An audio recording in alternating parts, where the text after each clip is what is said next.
I'm over here at the NVIDIA suite talking with Lars, the product manager for Pulsar. And so we're going to go over a brief explanation and just example on how it works. Yeah. Lars, great Yeah. meeting you. Hi. Great to see you. So we launched G-Sync Pulsar here at CES, and G-Sync Pulsar is all about motion clarity.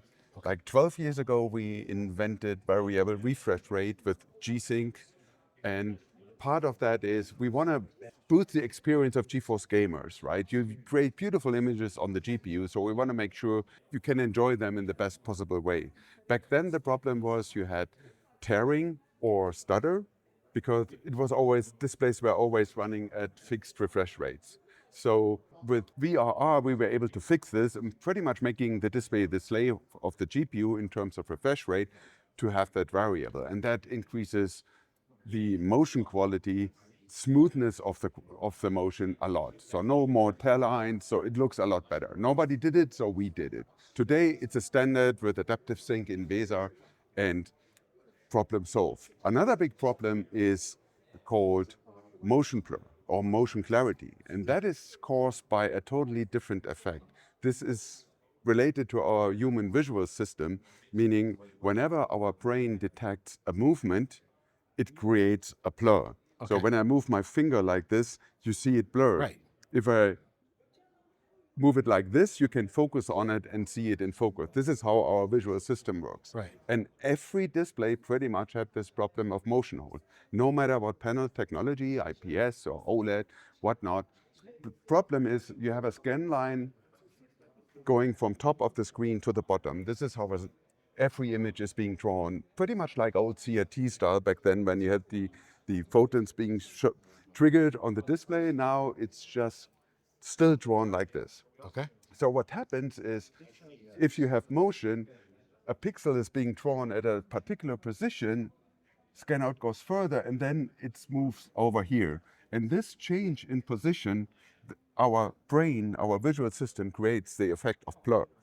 And this is why every display has motion blur. Oh, now we're updating in the middle of a presentation. That's the way it happens. And I just want to mention that even though it is Pulsar, the screen was pulsating a little bit, but only on the video, not with my eyes. It's just the way the camera handles it. Yeah, and I can explain why that happens in a bit. That's what's happening on that posing. Oh, okay. Okay, but we're getting to that. So, but the important thing is when you have a moving object that creates a motion blur.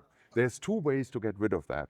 One is to increase the refresh rate of the display to go higher, to make the difference between those 2 points smaller. Okay. Because you have a higher refresh, that gets smaller, right? And then you have less motion blur. That's why going to 500, 800 hertz reduces motion blur, increases clarity. The other way is technically on the display side. So there are technologies, and we did that with G-Sync, ULMB, ULMB2, to pretty much pulse the backlight. So what then happens, the scan out, you turn the backlight off of your display, you have the crystal array drawing the pixels, but you can't see them because the light is off. Okay. So you draw this, and once it's drawn, you turn the light on, you see the position, turn the light off again. Okay. Then you do it again, having it in a new position. So with that works, but it has a lot of downside. It doesn't work with VRR. It only works at a fixed refresh rate, and you're getting all kind of pixel bleeding effects because the pixels on top are longer on the screen than the pixels on the bottom from the scan out. So we had to invent something new with Pulsar. Okay. So Pulsar is not pulsing only the whole screen. What we did with Pulsar, we split the backlight into 10 horizontal zones. Okay. And we can turn the backlight on individually for every zone.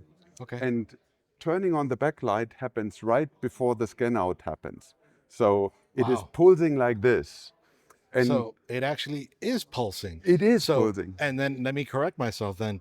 It is pulsing, but you can't see it with your eyes, but the camera picks it up, which is I mean, a fly, pretty amazing. a mosquito is going to see it pulsing. Our visual system doesn't. Right. That's amazing. And that is what we need to do, or what we did. It took us 7 years to get this done with VRR. Wow. And to get it flicker free. And there's even fancy stuff happening when you have a change in frame rate, let's say from 200 to 150, meaning the the performance, the speed of that pulse depends on your refresh rate. It goes quicker, slower. It just adjusts to the scan line, right? Because the scan line goes faster or slower. Yeah. When you have rapid changes, this scan line, you cannot pulse it at the frequency that you need the light. That's creating a flicker. So what we need to do in those cases, we can pulse one section even twice to change the frequency of that pulse so our human eyes cannot see it. And this is pretty much all going on in the background. It's using a chip. In the past, we used our own chips for the so-called G-Sync module that we use in the products. We no longer need that. We're using now a chip, a scaler from MediaTek, but it is running our own firmware and software. So we ported all the software, all the developments we did with G-Sync over from running on our chip to run on the new MediaTek scaler instead. Okay. So in the end, we're not in the scaler business. We don't want to. We want to have great graphics. If we have a solution that we can run our tech on, we use that solution. That's why we have this partnership with MediaTek now for this. It also makes the integration much easier. They're the world leading scaler manufacturer. All OEMs work with MediaTek. Yeah. So no more custom designs. It makes it more affordable. Beautiful. And we are only interested in developing technologies where GeForce gamers can get a better impression of the game and enjoy the games better. That's the whole idea of G-Sync. Right. That's awesome. So, I mean, this needs update, but we can move over to another game over here to show you the effect. So we move to another station now with Anno. So Pulsar works with any game, and it just increases motion clarity by pretty much 4 times. So we are this pulsing with turning off the backlight.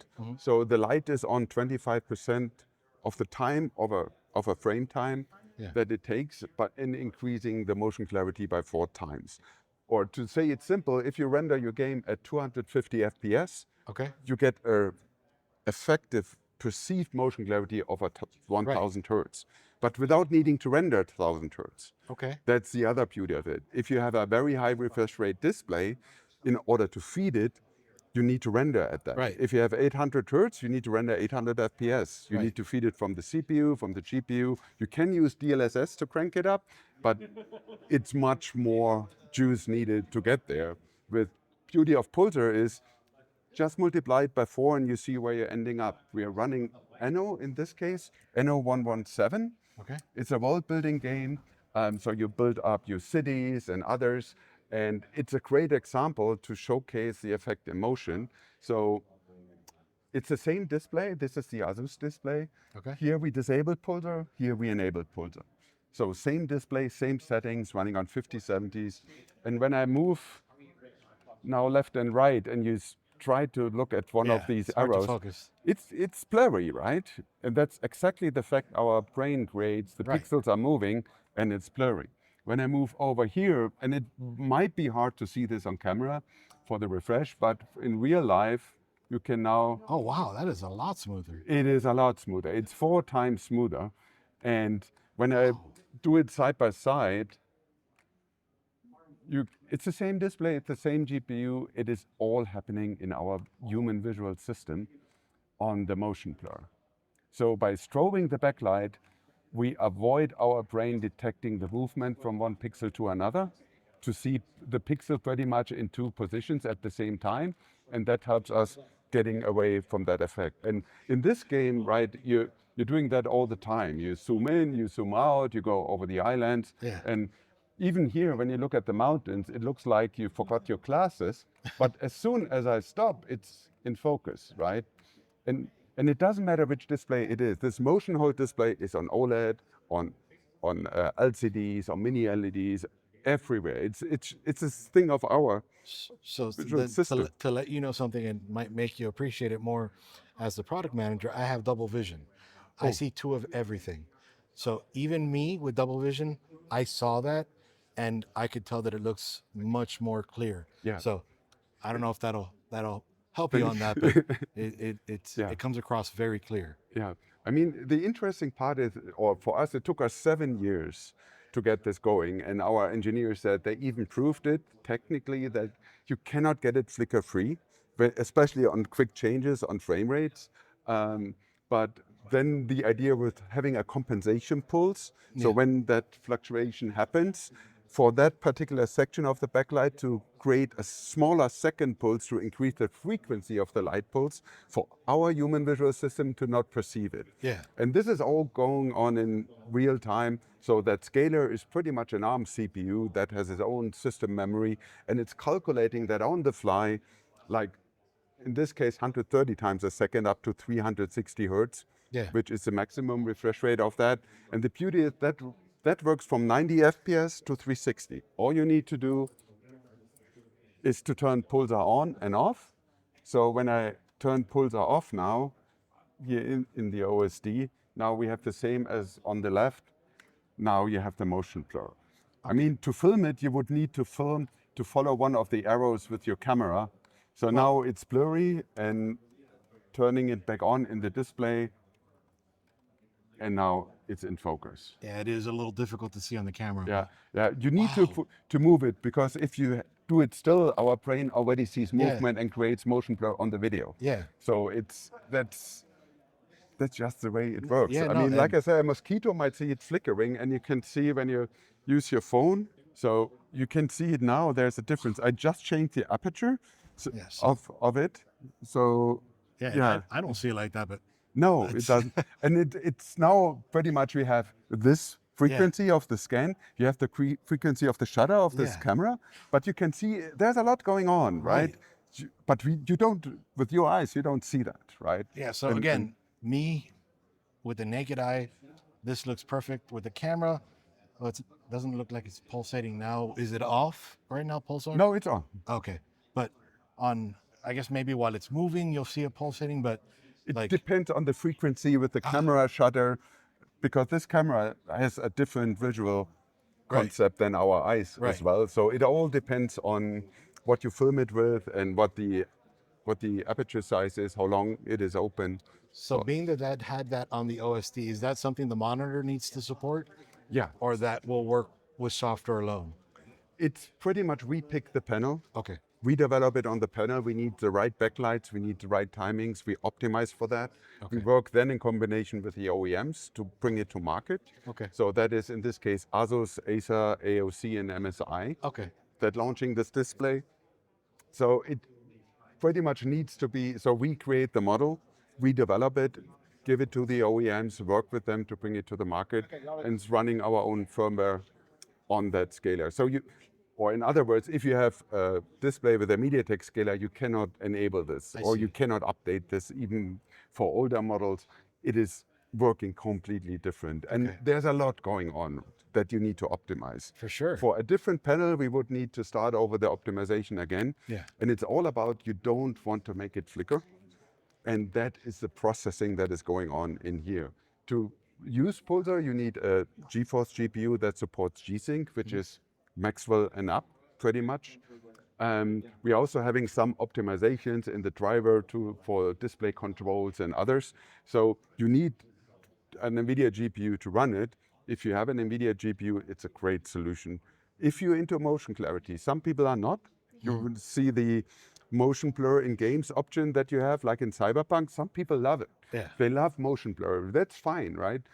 But if you don't like it, if you want to have motion clarity, then this is a great solution. And especially not needing to run the high frame rates. You see this clarity at 170 FPS, which is but normally perceived like a 600-700 hertz. Yeah. But it's hard to catch that on a camera. I like to make the game look authentic, but no matter what, I hate motion blur. Yeah, then this is perfect. So for you. yeah, that's perfect. Yeah. So awesome. Well, Yeah. thank you so much. Thanks I a lot. appreciate it. Thanks for the interest. Thank you.